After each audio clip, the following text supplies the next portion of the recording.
Hey, I'm excited to be part of Cincinnati Design Week. I've never actually been able to make it to Cincinnati Design Week, so it's cool to actually get to be here and take part in it. My name is Josh Thompson. I am VP of Creative and Marketing at Oodle here in Cincinnati. We're a digital marketing agency focused on connecting brands with people through meaningful human interactions, which is why I pay attention to AI.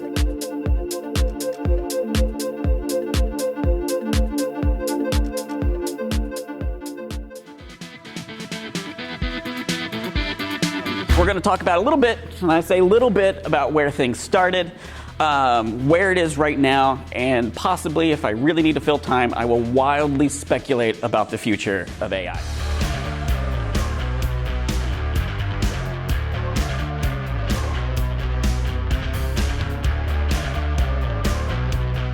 With that, we're also going to do a little workshop. I want to actually live show some use cases for being able to do this. We'll also talk through the good, the bad, and the downright creepy of AI a little bit.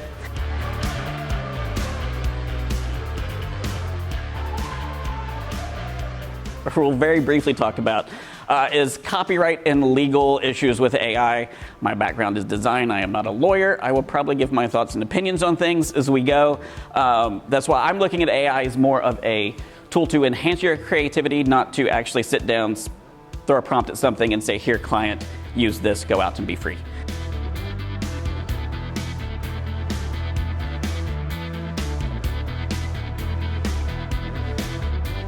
So let's go ahead and get started. There's really, the way I look at it, there are three ways to look at, for anyone really to look at AI. The doom of humanity as we know it. The other way to look at it is as a tool. Much like movable type in the printing press changed how document production was done from handwritten manuscripts to how computers have been used with Photoshop, Illustrator, Quark way back in the day. I honestly don't know if it exists anymore. I don't do print anymore. The way it changed the approach to design, AI will and is impacting the way creative is going to be produced. So many people tend to look at AI as something new and scary, but it's really been around for a little while. It's not particularly new in the field of design. Who here's ever used auto levels in Photoshop? Who here has used the most devil magic tool ever created by Photoshop, the select subject tool? Yeah. Content aware fill, patch tool, yes. Grammarly, who here, yeah. These are all AI tools that with some varying degree. It's just that in recent times, by recent I mean incredibly recent and even faster, there has been a significant step forward in technology and the way AI is being utilized. GPT-4 is the latest AI system from OpenAI, the lab that created DALL-E and ChatGPT. GPT-4 is a breakthrough in problem-solving capabilities. For example, you can ask it how you would clean the inside of a tank filled with piranhas, and it'll give you something useful. It can also read, analyze, or generate up to 25,000 words of text. It can write code in all major programming languages.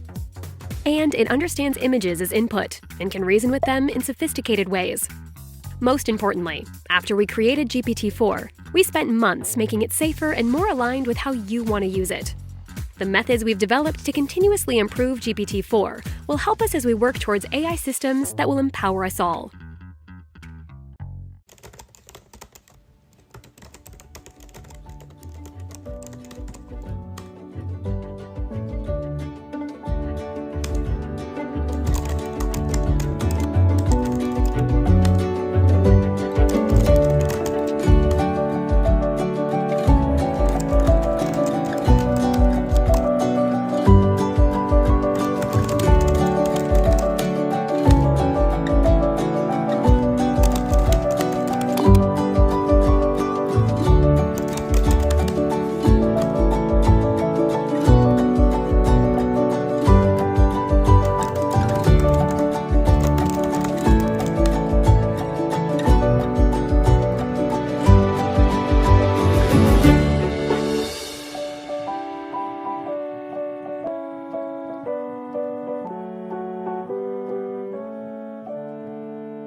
A few things that AI is good for. Obviously, everyone knows AI can create images. That's the big thing everyone talks about all the time. You've got Midjourney. These are all examples of things that I obviously use to try to figure out how do I get a hammer. I have a funny example of that coming up.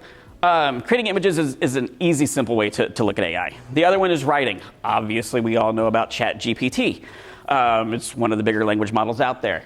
Helps significantly improve capabilities of writing. Will I say ChatGPT gives you something perfect every time? Absolutely not.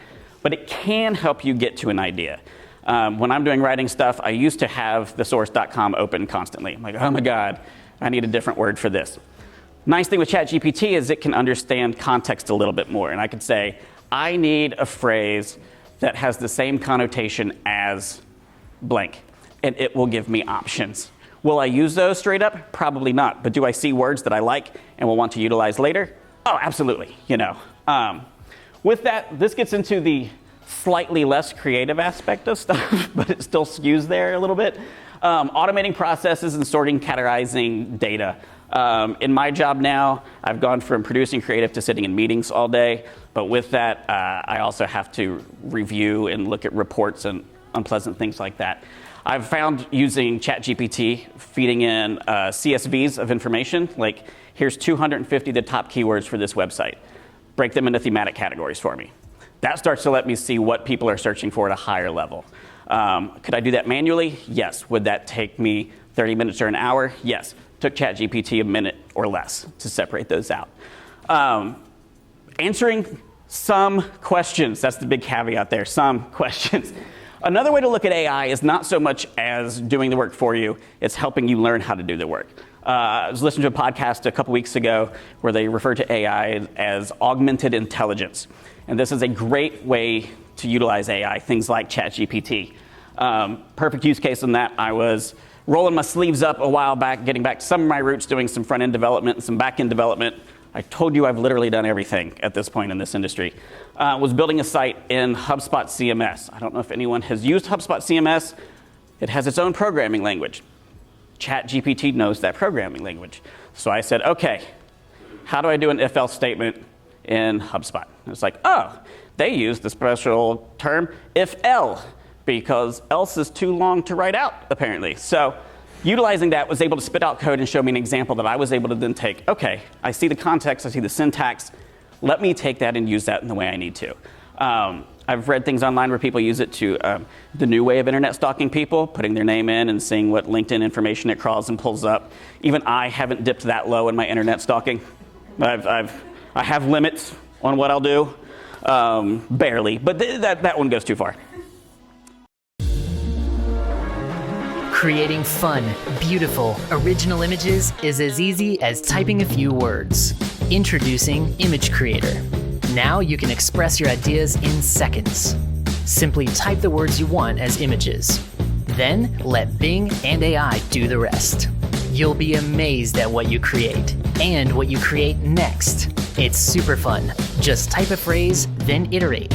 As you change your description from a skateboard to a unicorn to, I don't know, a banana, the image updates to follow your direction.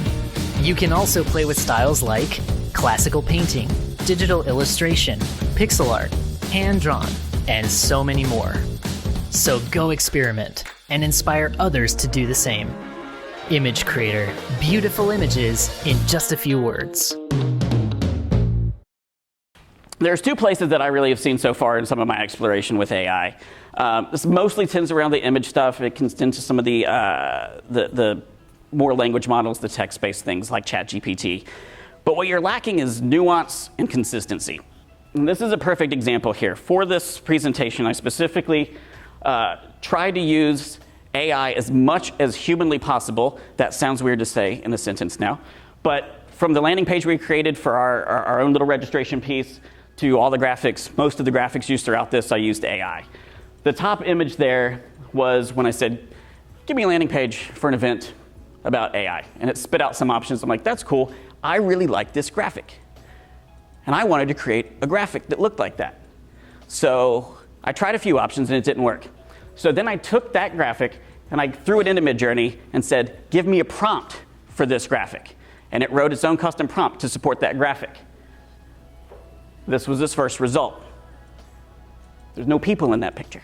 So I said, okay, I see what you got there. Let me tweak some words here. Okay, cool, but still not remotely close to that graphic. Then I'm like, okay, let's take some of this out of it. Let's put this in. Then I started getting over here. There's these subtle tweaks to the words. Not only did it change visually what it was showing, it completely starts to change the image. And ultimately ended up with what I thought was a cool image, but nowhere near where I started from. It's because these language models, they take little bits and phrases, they learn over time, and they'll even change how they respond to things. This quote up here I've got is from a coworker of mine, one of our senior developers, Terry Wooten. He and I were talking, we got in a very deep discussion about AI in our company's Slack food channel. Don't ask how we got deep into food or AI in our food channel, but there was reasons. And I want to read the rest of his quote because it's very interesting. As someone who's messed around with this is kind of like the, AI can get you close. It's that last little bit that takes the hardest part. And the rest of what he told me was, people see clips like AI-generated movie scenes thinking Hollywood is dead. Try to get an AI actor to wink at just the right time with just the right expression. To do it, you need to know how to prompt engineer that version-specific language learning model. So even between AI generators, the prompt will be different. And the prompt language becomes its own programming language. And as the language learning model evolves, prompts will generate different outputs. So your whole scene would change from the language learning model being more accurate. And this is what we have here. I started with cool, funky graphic. I changed minor words throughout and ultimately ended up somewhere very different because it was adapting to what I was saying and not giving me a consistent response and not understanding the nuance of the minor words I was changing. So we've talked about what it's kind of good at, talked about where it kind of lacks. Let's talk about the creepy.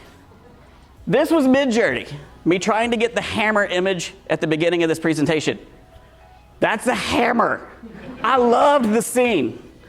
I could not get it to give me a hammer. I threw in ball peen hammer, like let's get specific. Let's say what type of hammers. Let's say a carpenter's hammer, a well-used carpenter.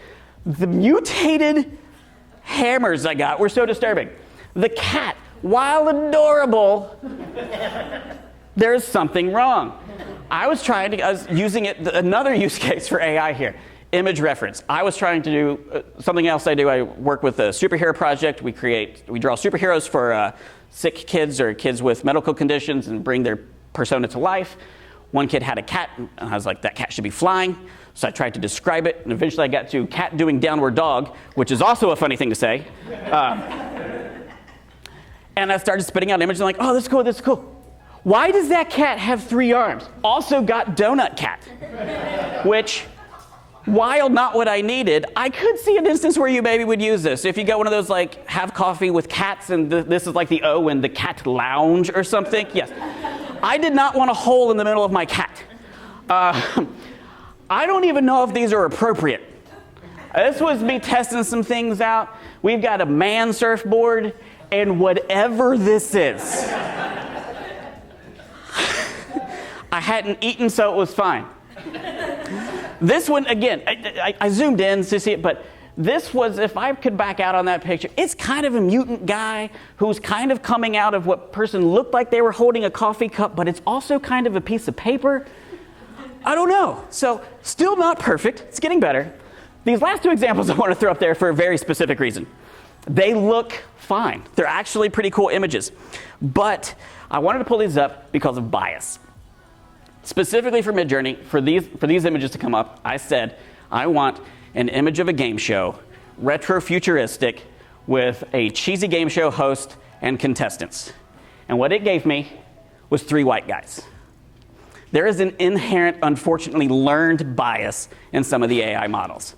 I did throw this into some of the other image generators. I did try DALL-E and got a much more diverse result from there. But I think it's important as creatives to know that these biases, while they live in people, because they're trained on things that are found online, also lives in computers. Sad, but it's true. Innovative in a spaceship, on top got the bacon. Drop the patience, Hall of Fame, the record breaking. I'm in your face and I keep it blatant. Call up your squad on the phone, tell them the future is known. You ain't got time to get ready. Already dropping confetti. Check this. This is happening now. Yeah, check this. This is happening now. This is happening now. Check this. This is happening now. This is happening now. Tell them don't wait up. Sleep in your shoes, already laced up. No, they couldn't tame us. The future is here, you better wake up. Check this. This is happening now. Now, this is happening now. Check this. This is happening now. Check this. This is happening now. This is happening now. Let's check out Adobe Firefly. I don't know if anyone's played around with Adobe Firefly yet. I don't know if anyone's played around with the generative fill in Photoshop.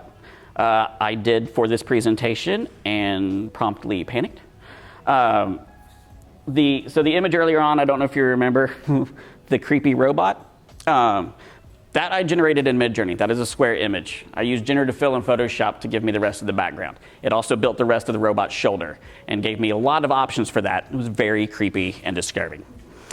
What I have noticed with Firefly is it tends to skew, obviously you can change some of these settings. It does tend to skew a little more illustrative for certain things, or skews much more photorealistic for other prompts that you've given it. Have you ever seen a polar bear playing bass? Or a robot painted like a Picasso? Didn't think so. DALL-E 2 is a new AI system from OpenAI that can take simple text descriptions like a koala dunking a basketball and turn them into photorealistic images that have never existed before. DALL-E 2 can also realistically edit and retouch photos. Based on a simple natural language description, it can fill in or replace part of an image with AI-generated imagery that blends seamlessly with the original. It's called in-painting.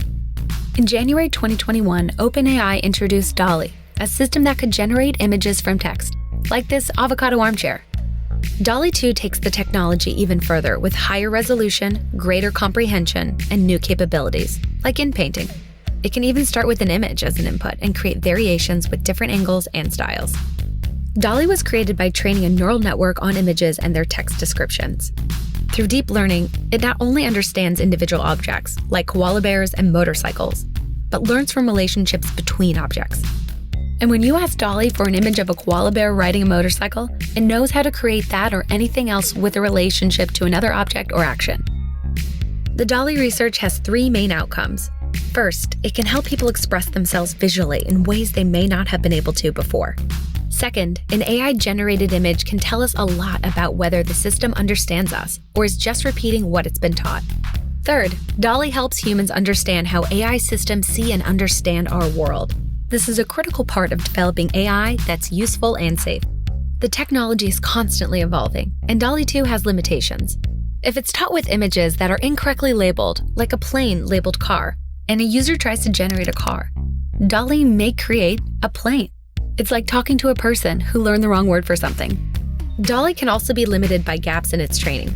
If you type baboon and DALL-E has learned what a baboon is through images and accurate labels, it will generate a lot of great baboons. But if you type howler monkey and it hasn't learned what a howler monkey is, DALL-E will give you its best idea of what it thinks it could be, like a howling monkey.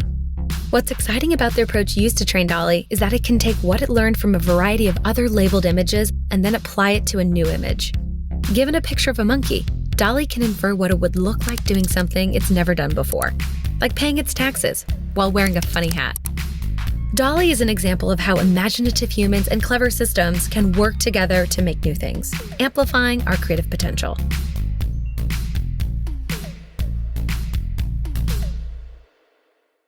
DALL-E has done, this is one place I would say I've seen DALL-E doing better than Midjourney, is it gives you something that feels much more like a mood board. This feels like a mood board. Rather than creating a scene of something that might be there, this starts to give you like, ooh, I kind of like this. Neon stems on the plant, nice touch, I'm not gonna lie. That could be a workable idea that comes out of this. Seeing how some of the plants interact on the wall, creating plant shapes there, again, highlighting some of these things, starts to give you an idea. And since we were there, we have to go back and see what the loose up of detailed sci-fi suit futuristic render. Okay, I would buy plants from here. As long as they hurt people when I needed them to. that's almost a kind of Adam and Eve kind of thing going on there. That feels a little strange. Neat. Interesting way to work neon. Maybe work in some punk there. Again, there's no mistakes in design. Happy accidents. Bob Ross. No. I recently began exploring the world of AI art with Midjourney. It's an online tool that can bring anything from your imagination to life, no matter how surreal or abstract. If you're new to AI art, Midjourney is perhaps the best rated for creating visual art. You enter a series of prompts and the AI will do its best to depict your written command. It can generate a wide range of art styles, from painterly effects to hyper-realistic renders.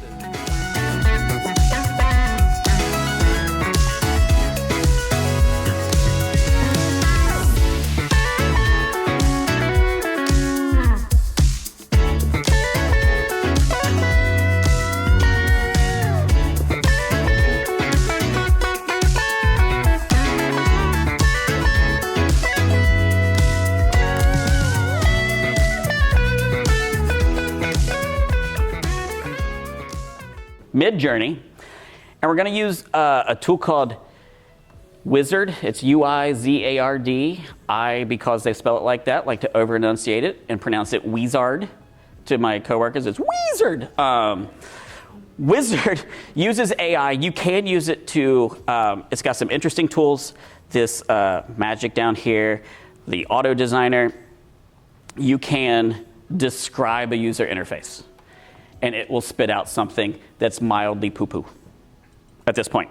However, what Wizard also does is it lets you take a live design and convert it into a wireframe, which gives you editable pieces to move around and do things like that. So we're going to do a quick little version here. Again, I'm not looking to replace people's jobs. I don't want to replace people's jobs. I'm going to show you how you can use, again, to get your brain thinking. I've often used it to like, oh my God, I hate drawing backgrounds. Give me some ideas for backgrounds. As a step to get to an end. So I don't think it should ever replace like we did with the website. Wow, this is really cool. Cut, print, done. There's still got to be some engagement there. So I think it's really practicing and it's seeing where it works in your individual workflow. That could be early on. That could be later stage when you're like going to clean something up. Like something feels off. Give me an idea. That's what I would suggest. Getty's trained on its own library. I've seen some of its AI generated images, and guess what? They look AI generated. The people look a little too plastic, if you will. They've lost some of that human aspect. Don't get me wrong, I think 90% of stock photo has also lost its human aspect these days. But I think you're going to see that with every advancement in technology, someone figures out how to monetize it. The music industry went to crap because no one figured out how to monetize downloadable music. So they just came after people and said, we own the rights to it. You can't do anything with it anymore. And they're still trying to recuperate. I think Getty is at least looking at it going, how do we keep a stranglehold on the stock photo market and meet the needs of some of these newer tools that are coming out?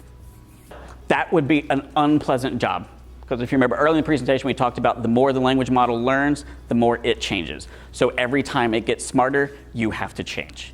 So I would not want to try to keep up with that as a job. But again, I do see a future, probably not too distant, where that starts to become a job title, like influencer. Can a computer do that for me? Is there an AI for that? That's a good place to start. There's an AIforthat.com. There's all kinds of things here categorized. There's music. I haven't messed around with music. I'm curious to see what AI music sounds like. Hopefully it sounds like all the music from Tron, because then I would be all for that. But there's endless amounts. I think last count there was 8,681 AIs for 2,296 tasks and 4,847 jobs. So if you've wondered, is there an AI for that? There is. Awesome. Well, cool. Well, thank you, everyone. Thanks for having me. Thanks for joining.